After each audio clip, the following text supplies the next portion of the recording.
The good thing is to know that the people haven't changed. And if the people set the record straight 50 years ago, they may have to do it again. Eternal vigilance is the price we pay for our political freedom and for a fighting and militant trade union. Okay, well, what brings you here today to Flint, Michigan? To listen to Victor Reuther speak. Yeah. We're all in this same threatening situation where plant after plant is going to be closed down, new technology is going to be brought in. As we sing the words of solidarity, I want you to let them sink into your hearts and your minds and think about what they really mean.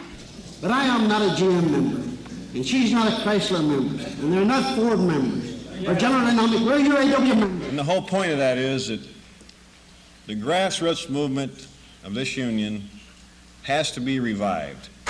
Auto workers opposed to concessions is made up of rank-and-file UAW members.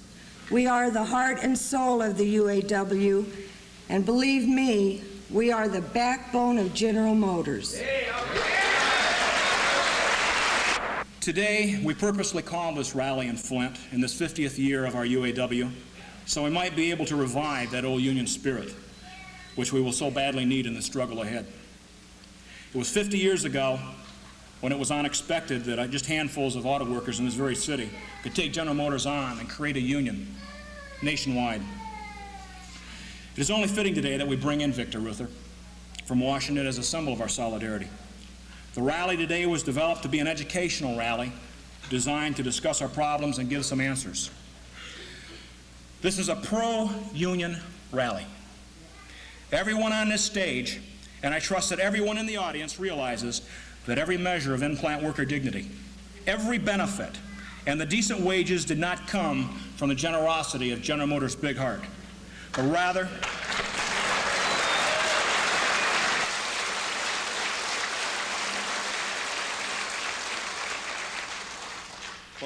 from the power and the strength of our precious union.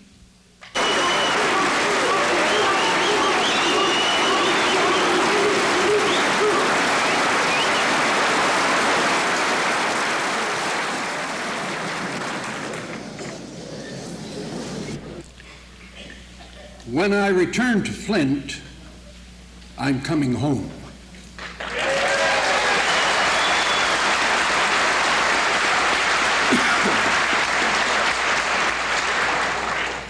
And it is fitting that at this moment in the history of our great union and in the history of this beloved country of ours, that you should gather again here in Flint and provide a clearer sense of direction and commitment to the greatest force that you have within your command, and that's your union.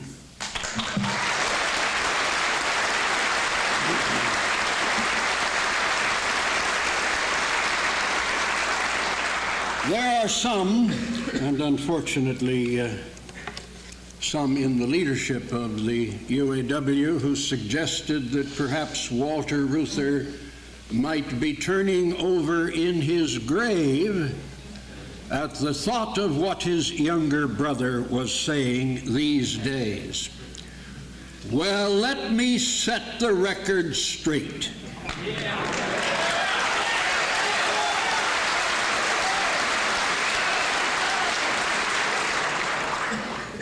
If there is anything that would cause Walter Reuther to turn over in his grave today, it is the thought that General Motors is getting away with what they're doing today.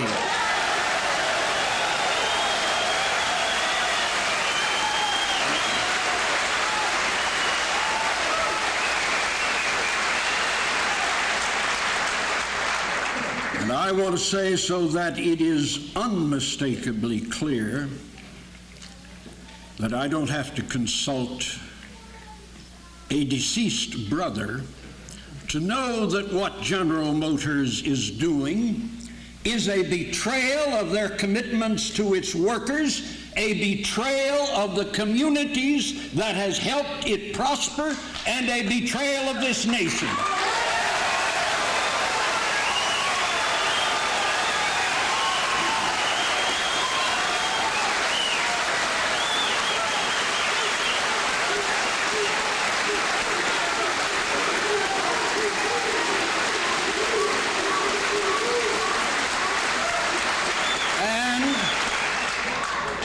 And that should be made clear not only in union halls, but in city councils and state legislatures and in the Congress of the United States.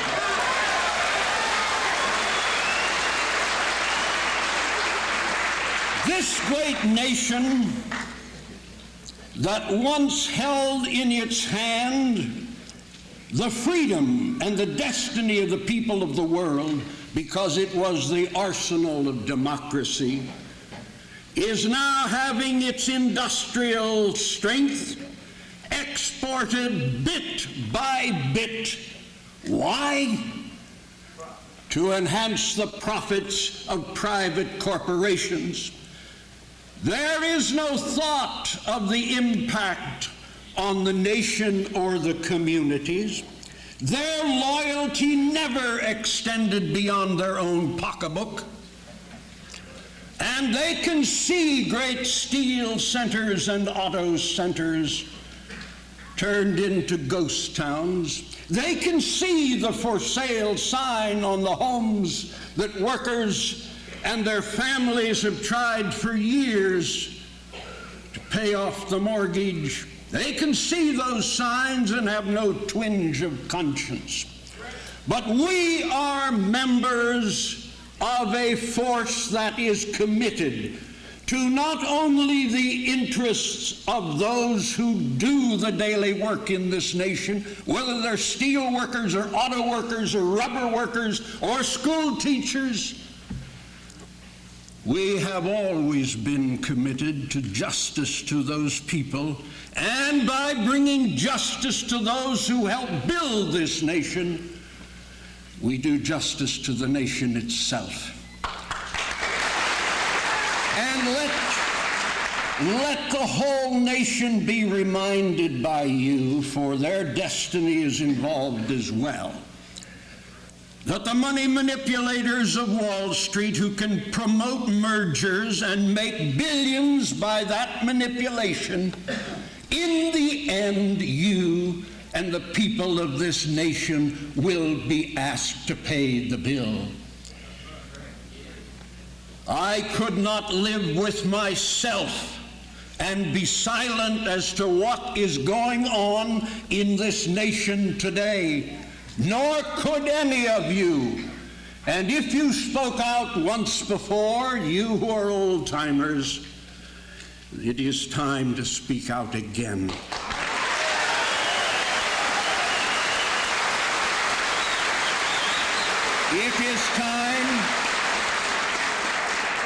It is time you remind yourselves.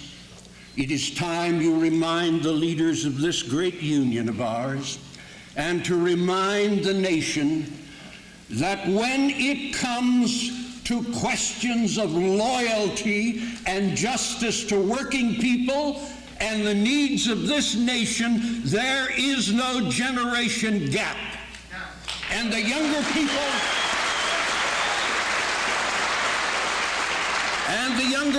who found their place in industry today, when the message is clear to them, will respond with the same courage that others did in 36 and 37.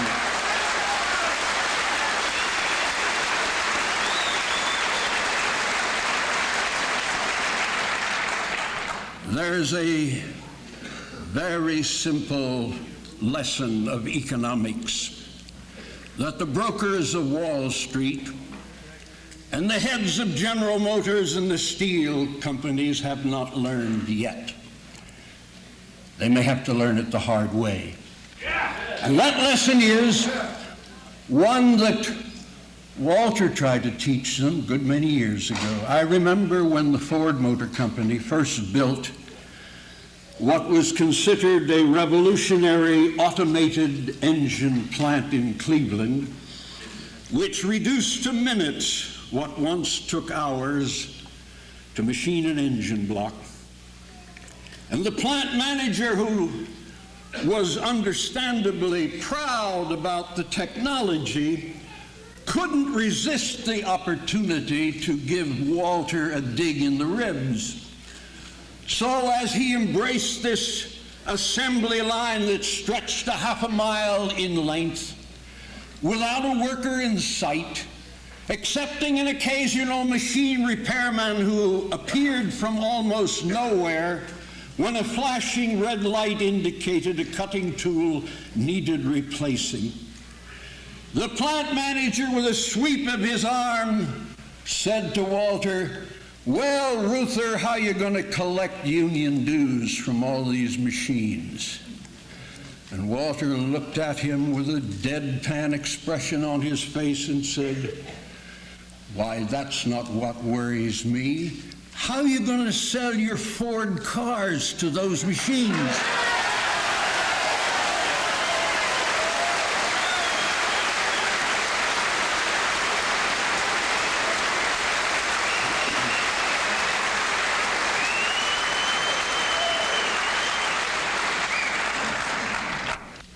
Do you realize that for the first time in the history of this great nation, a generation has now been born that cannot look forward to a standard of living as high as their parents enjoyed?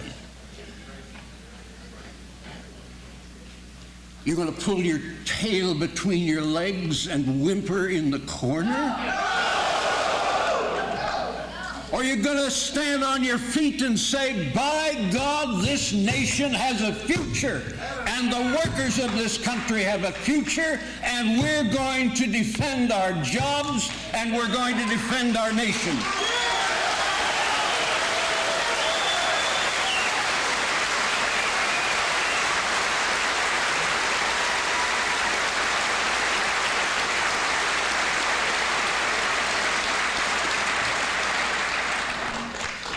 We have been experiencing these last few years the spectacle of our own union, which has a national agreement with General Motors permitting that corporation to single out local by local and say to them, "If you do not write a local agreement that will give us these concessions, whether it's in wiping out job classifications that reflect 50 years of collective bargaining experience, whether it is wage concessions, whether it is substituting the so-called team relationship, the Japanese system, for a true grievance machinery, they have been permitted to pit one local union off against another under that kind of pressure and that kind of threat. That can only lead to the destruction of a national agreement. When General Motors decides that it's going to close 9 plants, that will throw out some 30,000 on the streets and many more whose jobs indirectly depend upon those, they make that decision at central headquarters. Make no mistake about it. They don't leave that to the decision of local plant managers. And it's time your union says to General Motors, "You will not undertake negotiations with locally elected leadership under the threat and pressure of either you give X number of concessions or we will bypass your plant. We'll close it. We'll move out."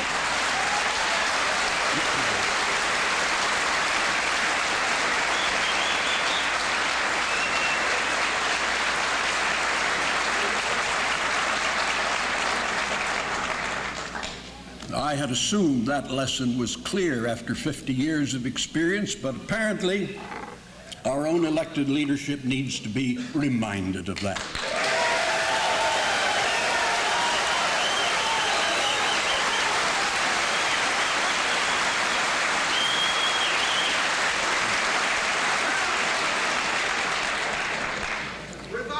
It was in this city several years ago when I was invited to gather with those surviving members of the great sit-down strike, and that was always a joy when I gathered with them. I had come out of retirement, and I did no longer see on my desk each morning the bulletins and the mail which I had seen over many years when I was employed by this union. And it came as a great surprise to me that General Motors had offered a contract to preserve small car production in the United States. We're going to build the much heralded Saturn plant down in the hills of Tennessee. But before the location was picked, they launched the most high-powered campaign to seek what I can only describe as bribes from states and communities across this nation. They had the guts and the gall in this democratic society to go to duly elected state legislatures and say, what do you offer? What do you offer if we locate the plant in your backyard? Here is corporate America holding the elected nation at ransom. Blackmail. Exactly, brother. Blackmail. General Motors not only whipsaws one local against another, one city against another, one worker against another, but they are whipsawing on the tax front as well. They have blackmailed community after community, most of all in this state where they've taken their biggest take for many years. They've gone to community after community and said, you got to reduce our taxes. Never in the history of General Motors did they ever pay their fair share of taxes equal to what you've been asked to pay.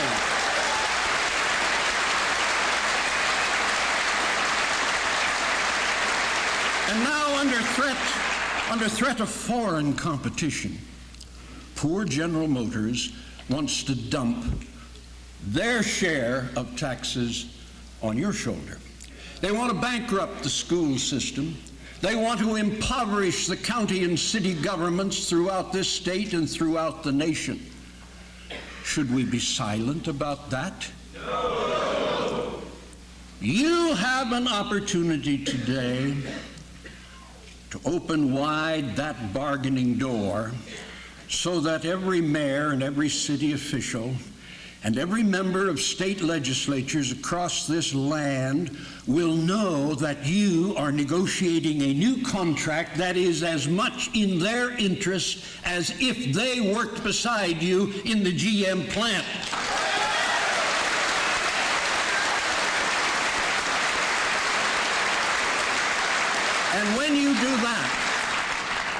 And when you do that, those who are considering new trade legislation in Washington will hear your voice much more loudly than they hear it now. There's been a lot of talk about the need for new trade legislation. We're the only nation in the world that are played as a bunch of suckers. Any corporation around the whole damn world can go to any third world country where wages are 65 cents or less an hour, where a military dictatorship such as in Korea will throw you in prison if you dare form a union, but you can wrap the finished product up in cellophane and come here and sell it in this sucker's market.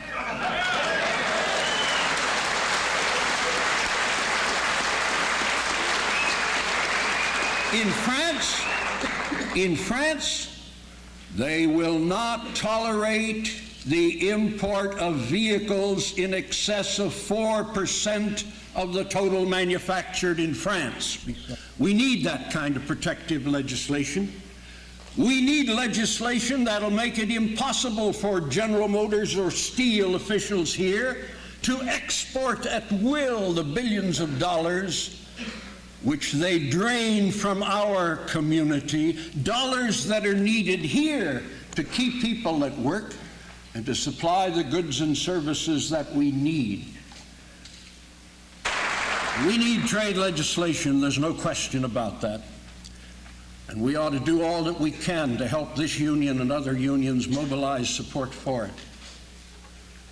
But we've got to go back to basics in collective bargaining again. They've been undermining the position of trade unions, open scabbing by corporations, declaring bankruptcy when they're really not bankrupt, and using it as an excuse to get out from under a collective bargaining agreement and getting away with it is a shame and a crime against this country.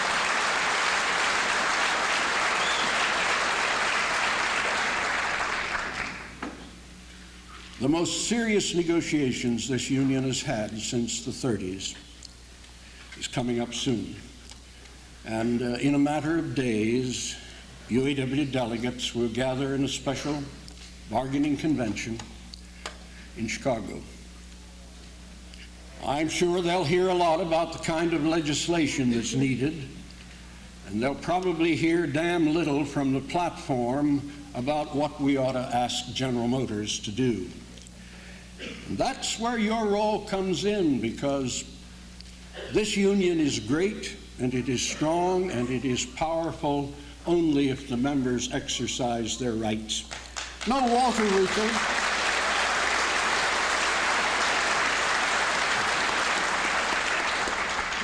Walter Reuther could not have been effective at the bargaining table if he thought his oratorical persuasion could convince General Motors. He knew how to turn to the workers in our union and gain the power and the strength that is needed to make General Motors say yes when they're determined to say no. And we gotta raise that level of membership involvement and membership concern once again. There's only going to be one bargaining committee that's going to sit down with General Motors. They're already chosen. You and I and the rest of us not on that committee, but they need to have their hands strengthened. I'm glad Mike raised the issue. We haven't come here to create division in the ranks of the union. We know we can only win through and get justice as we stand solidly together. We want to strengthen the hand of the negotiating committee. We want them to know the depth of the anger of auto workers across this country.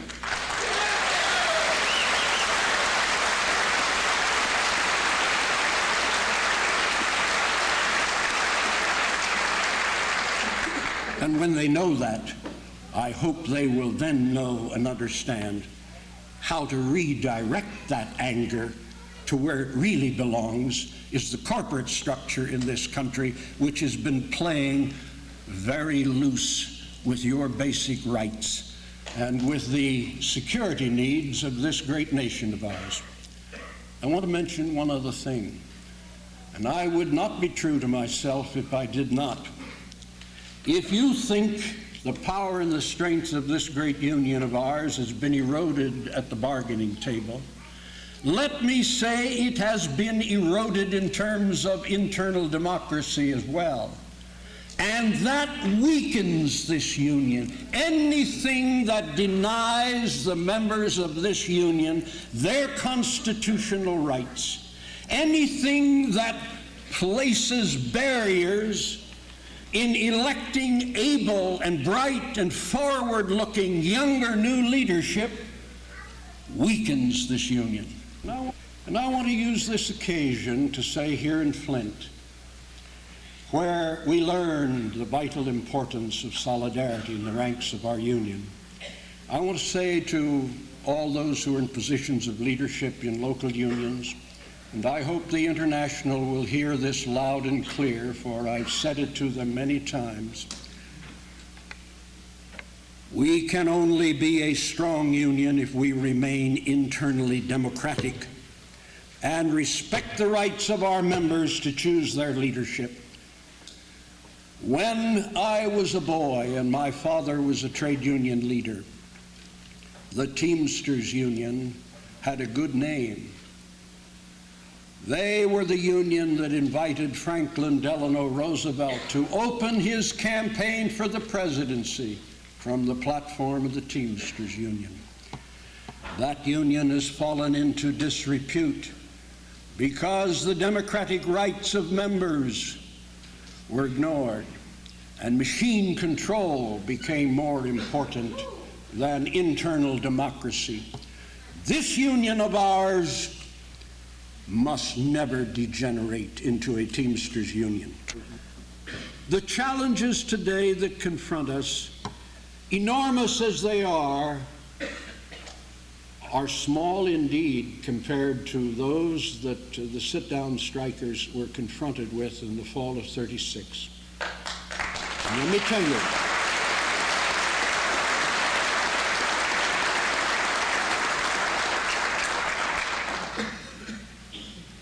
they dwarf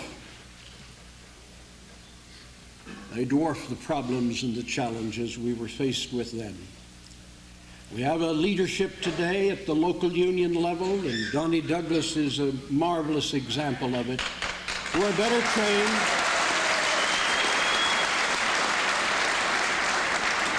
who are far better schooled and trained than my generation was, who do have a sense of new directions and vision, who know that their strength comes from the rank and file, and are not afraid to rally them, because they know that to go to the bargaining table with a membership that is not involved, that is not participating in the decision-making, is to go to the bargaining table with your hands tied behind your back. You're members of a great union. Carry out your obligations to that union. Keep it strong, keep it united, keep the rank and file involved in it. Spread your word out in the community and win the allies that you need, for you'll be bargaining for them as well in this next round. God bless all of you.